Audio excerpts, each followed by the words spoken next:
Hello दोस्तों, आप सबका बहुत बहुत स्वागत है। मेरा नाम श्याम सूरज और मैं आप सबका बहुत बहुत स्वागत करता हूं, अभिनंदन करता हूं। दोस्तों, आज आप सबके बीच 5 मार्च 2021 का पेपर चर्चा करने वाले हैं दोस्तों। तो आइए दोस्तों, एक बार दोस्तों अपने आप को ज़रूर जांच लें दोस्तों आज की इस मौके से।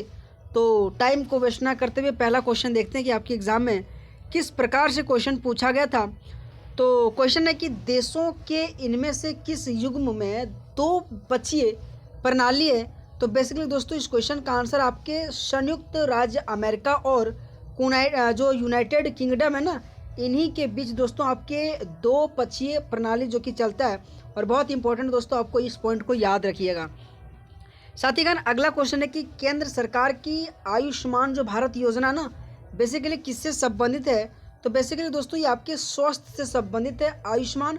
अगर साथीगण मैं बात करूं कि भारत में आयुष्मान जो योजना कहाँ से लाया गया था, कहाँ से शुरू किया गया था, तो आपके झारखंड के जो रांची है ना 2018 ईस्वी में यहाँ से शुरू किया गया था। इस पॉइंट को याद रखिएगा, बहुत इंपॉर्टेंट ये क्वेश्चन आपके एग्जाम के लिए बनेगा साथीगण।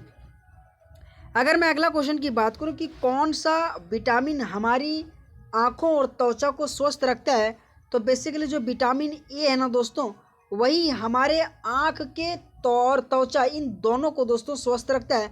और आपके एग्जाम में क्वेश्चन पूछा जाता है कि विटामिन ए का रासायनिक नाम क्या है, तो बेसिकली दोस्तों रेटिनॉल आ जाएगा। इस पॉइंट को भी याद रखिएगा। साथ ही अगर मैं बात करूं विटामिन में, विटामिन 8 जो कि कॉम्प्लेक्स हमेशा आपके एग्जाम में क्वेश्चन पूछा जाता है, आपको याद रखना vitamin B1, B2, B3, B4, B5, B6 इनका रासायनिक नाम आपके एग्जाम में हमेशा क्वेश्चन पूछा जाता है। अगला क्वेश्चन मेरे साथीगण की जो मुंडक उपनिषद है ना, बेसिकली किससे संबंधित है, तो अर्थवेद से, अथर्ववेद से आपके मुंडक उपनिषद है। और हमेशा दोस्तों इससे पूछा जाता है कि जादू टोना वाला वेद किसे कहा जाता है, तो अथर्ववेद को कहा जाता है, आपको याद रखना है दोस्तों। आयुर्वेद हमेशा इंपॉर्टेंट बनता है, जो कि सबसे अगर मैं बात करूँ दोस्तों, आयुर्वेद ही इंपॉर्टेंट बनता है। ऋग्वेद दोस्तों सबसे पहला वेद है ना, और हमेशा दोस्तों आपके सामवेद, अथर्ववेद और यजुर्वेद और ऋग्वेद, इनसे आपके एनटीपीसी में क्वेश्चन पूछा जाता है। अगर मैं सामवेद की बात करूं तो इसमें गायन से संबंधित है दोस्तों, हमेशा इनसे क्वेश्चन आपके एनटीपीसी में क्वेश्चन पूछा जाता है।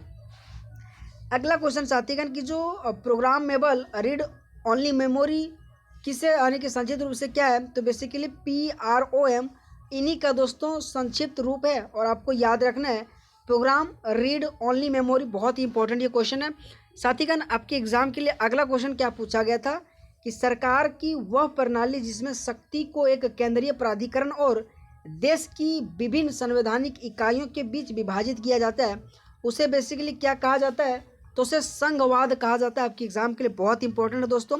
सारा का सारा दोस्तों आपके एनटीपीसी में 5 मार्च 2021 का पूछा गया क्वेश्चन है दोस्तों, है ना। अगर साथीगण आप सबको वीडियो अच्छा लगे तो प्लीज़ दोस्तों लाइक करना, है ना। तो दोस्तों आज एक रैपिड फायर की तरीके से मैं आपको करवा रहा हूँ, क्योंकि आज दोस्तों एक्सप्लेन में नहीं कर पा रहा हूँ, है ना। अगला क्वेश्चन मेरे साथीगण की, अगला क्वेश्चन आपके एग्जाम में क्या पूछा गया था कि IAEA का मुख्य रूप से क्या है, तो बेसिकली यह विश्व भर में नाभिकीय ऊर्जा के शांतिपूर्ण उपयोग को बढ़ावा देता है। हमेशा दोस्तों इस तरीके से आपके एनटीपीसी में क्वेश्चन पूछा जाता है।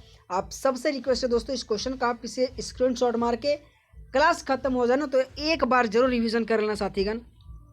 अगला क्वेश्चन मेरे दोस्तों की स्वतंत्रता मेरा जन्मसिद्ध अधिकार है और मैं उसे लेकर रहूँगा, इसका नारा किसने दिया था, तो बेसिकली बाल गंगाधर तिलक के द्वारा दोस्तों नारा दिया गया था कि स्वतंत्रता मेरा जन्मसिद्ध अधिकार है। बहुत इंपॉर्टेंट ये क्वेश्चन है मेरे साथीगण, है ना। अगर दोस्तों मैं अगला क्वेश्चन की बात करूँ कि अलाउद्दीन खिलजी के शासन काल में राज्य द्वारा निम्नलिखित में से किस प्रकार का कर नहीं लगाया गया था, तो बेसिकली लघु उद्योग पर दोस्तों आपका अलाउद्दीन खिलजी के द्वारा कर नहीं लगाया गया था, लेकिन आपकी कृषि पर, आवास पर और मवेशियों पर, इन तीनों पर दोस्तों अलाउद्दीन खिलजी के द्वारा कर लगाया गया था। और दोस्तों आप सबसे रिक्वेस्ट है, दिल्ली सल्तनत और मुग़ल काल से जितने भी आपके शासन काल और जितने भी आपके राजाएं दोस्तों, उनका निर्माण, उनका हमेशा आपके एग्जाम में क्वेश्चन पूछा जाता है, आपको ध्यान रखना है ना साथीगण। अगर मैं अगला क्वेश्चन की बात करूं कि चुनाव के समय राजनीतिक पार्टियों और उम्मीदवारों द्वारा नियमों और निर्देशानुसार का एक सेट का पालन किया जाता है, बेसिकली क्या कहा जाता है, तो उसे आचार संहिता कहा जाता है, जिसे कोड ऑफ कंडक्ट कहते हैं ना। जैसे कि जब चुनाव वगैरह होता है ना, तो उसके पहले आचार संहिता लगाया जाता है। और ये दोस्तों आपके एनटीपीसी में क्वेश्चन पूछा गया था। दोस्तों अगर मैं अगला क्वेश्चन की बात करूं कि निम्नलिखित में से कौन सा स्थल बौद्धों के तीर्थ स्थलों में से नहीं है। अगर बात करूं, बोध गया दोस्तों है, सारनाथ ये भी है, और कुशीनगर ये भी है दोस्तों। लेकिन दोस्तों आपके जो ग्वालियर है ना, ये आपके बौद्ध धर्म के तीर्थ स्थलों में से नहीं है। और बहुत ही इंपॉर्टेंट आपके बौद्ध धर्म और जैन धर्म से क्वेश्चन पूछा जाता है। अगर साथीगण मैं अगला क्वेश्चन देखूँ कि निम्नलिखित में से कौन सा कंप्यूटर नहीं है, तो बेसिकली सुपर कंप्यूटर की बात करूँ तो एका एक प्रकार से सुपर कंप्यूटर है, परम भी आपके सुपर कंप्यूटर है, और क्रे 3 ये तीनों दोस्तों आपके सुपर कंप्यूटर के अंतर्गत आता है। लेकिन पीडीए बेसिकली आपके सुपर कंप्यूटर के अंतर्गत नहीं आता है, और इस पॉइंट को आपको याद रखना है। दोस्तों अगला क्वेश्चन है कि साधारण पदार्थों से स्वयं भोजन बनाने वाले जीव को बेसिकली क्या कहा जाता है, तो उससे अगले स्वपोषी कहा जाता है। इस पॉइंट को याद रखिएगा। जो बेसिकली अपने आप भोजन जो बनाता है ना, उसे को स्वपोषी कहा जाता है। बहुत इंपॉर्टेंट ये क्वेश्चन है।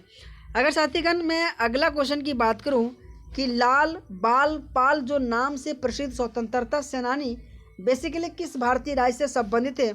बहुत इंपॉर्टेंट दोस्तों, इससे आपके क्वेश्चन पूछा जाता है। जो आपके पंजाब, महाराष्ट्र और बंगाल ये 3 जगह से दोस्तों संबंध है। इस पॉइंट को याद रखिएगा। और लाल बाल पाल किस व्यक्ति को कहा जाता है, इस पॉइंट को आपको कमेंट बॉक्स में आंसर करना मेरे साथीगण, है ना। अगला क्वेश्चन मेरे साथीगण की सुप्रसिद्ध जो काव्य मेघदूत इनमें से किसकी कृति है, तो बेसिकली कालिदास जी के द्वारा मेघदूतम, विक्रमोर्वशीयम और मालविकाग्निमित्रम, ये जितने भी मैं आपको एक्स्ट्रा इन्फॉर्मेशन थोड़ा बहुत दे रहा हूँ दोस्तों, ध्यान देना है। बहुत इंपॉर्टेंट आपके एग्जाम में क्वेश्चन पूछा जाता है। प्रेमचंद दोस्तों बहुत इंपॉर्टेंट आपके एग्जाम में क्वेश्चन इनसे पूछा जाता है। साथीगण अगला क्वेश्चन है कि सांस्कृतिक भाषा किस भाषा परिवार से संबंधित है, तो बेसिकली भारतीय यूरोपियों से संबंधित है। बहुत इंपॉर्टेंट दोस्तों आपको याद रखना है। इसी तरीके से दोस्तों आपके एनटीपीसी में हमेशा क्वेश्चन देखा जाता है। अगला क्वेश्चन साथी कि निम्नलिखित में से कौन सा एक जीवाणु जनित रोग है, तो साथीगण जो आपकी डिप्थीरिया है ना, डिप्थीरिया बेसिकली आपकी एक जीवाणु जनित रोग है दोस्तों। आपके एग्जाम में हमेशा जिसे कि कौन से बीमारी दोस्तों और उनसा हमेशा क्वेश्चन पूछा जाता है, आपको याद रखना है। अगर मैं अगला क्वेश्चन की बात करूँ साथीगण कि निम्नलिखित में से कौन सी एक रोजगार सृजन योजना नहीं है। अगर मैं बात करूँ कि प्रधानमंत्री जनधन योजना जो ना बेसिकली आपकी रोजगार सृजन योजना नहीं है, लेकिन आपके स्वर्ण जयंती ग्राम रोजगार योजना ये बेसिकली आपकी सृजन योजना है। और स्वर्ण जयंती शहरी योजना बेसिकली ये भी सृजन योजना है। और प्रधानमंत्री जो योजना है ना, ये भी बेसिकली एक प्रकार से आपकी रोजगार सृजन योजना के अंतर्गत आता है। और बेसिकली जो जनधन योजना ना आपकी ये सृजन के अंतर्गत नहीं आता है। अगर मैं दोस्तों अगला क्वेश्चन की बात करूँ कि दंत क्षय क्या है, तो बेसिकली दोस्तों दांतों का सड़ना आपके दंत क्षय से होता है। और दोस्तों दांतों अगर मैं बात करूँ कि इतना कठोर होता है किसके कारण से होता है, इस पॉइंट को दोस्तों आपको कमेंट बॉक्स में आंसर करना है ना। अगला क्वेश्चन मेरे साथीगण कि उन पुनरावर्ती प्रवर्तन को क्या कहा जाता है जिसके कारण ध्वनि की निरंतरता का आभास होती है, तो उस क्वेश्चन का आंसर आ जाएगा प्रतिध्वनि दोस्तों। बहुत इंपॉर्टेंट ये क्वेश्चन है साथीगण। अगर आपको कोई भी ऐसा क्वेश्चन जो नहीं आता है, तो प्लीज़ दोस्तों आप क्वेश्चन को स्क्रीनशॉट मार के एक बार क्लास खत्म हो जाना तो जरूर रिवीजन करना। बहुत इंपॉर्टेंट आपके लिए सारा का सारा दोस्तों क्वेश्चन है ना। अगला मेरे क्वेश्चन की घेंघा का विकार किसकी कमी के कारण से होता है, दोस्तों बहुत इंपॉर्टेंट क्वेश्चन है। आयोडीन की कमी से आपके घेंघा रोग होता है, आपको ध्यान देना है ना। दोस्तों अगला क्वेश्चन आपके एग्जाम में पूछा गया था कि राष्ट्रीय ग्रामीण रोजगार गारंटी अधिनियम के तहत प्रत्येक परिवार को न्यूनतम कितने दिन का रोजगार प्रदान करने का प्रावधान है, तो बेसिकली दोस्तों 100 दिन का आपके काम करने का प्रावधान किया गया। हमेशा दोस्तों इनसे क्वेश्चन पूछा जाता है। अगर मैं बात करूं इनका फुल फॉर्म भी पूछा जाता है, मनरेगा है ना, तो मनरेगा बेसिकली आपकी आदरेगा है ना, तो बहुत इंपॉर्टेंट क्वेश्चन इनसे पूछा जाता है। 100 दिन का चलता है ना, बहुत इंपॉर्टेंट ये क्वेश्चन है। अगला क्वेश्चन है कि मैत्री और दक्षिण गंगोत्री नामक जो अनुसंधान है ना बेसिकली कहाँ स्थित है, तो आर्कटिक में स्थित है आपकी मैत्री और दक्षिण गंगोत्री। साथीगण अगर मैं अगला क्वेश्चन की बात करूं तो अगला क्वेश्चन है कि जो विद्युतीय आने की अवक्षेपित का प्रयोग इनमें से किसके नियंत्रण के लिए किया जाता है, तो वायु प्रदूषण के लिए दोस्तों विद्युत स्थापित किया जाता है। बहुत इंपॉर्टेंट आपके एग्जाम में इस तरीके से हमेशा दोस्तों क्वेश्चन देखा जाता है ना।